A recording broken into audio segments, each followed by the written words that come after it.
Bilgile deydi. Silerдің араңарда Аллахтан ең қорқуычыңар жана ең тақуаңар меймін.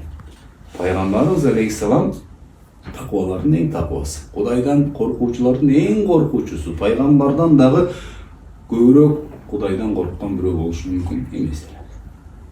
Білесіңер, жана бір түнде шаш сақалына ақ түшіп кетеді. Hazreti Abu Bakr сұрағанда мені Худ сүресі шаш сақалына қарты берді дейді. Барығы дегенде бір риwayatта бір аяты. Пайғамбардың жеке өзіне қайрылынған аят бар екен. Шunu рисалат туралы пайғамбарлық милдетті жеткіру.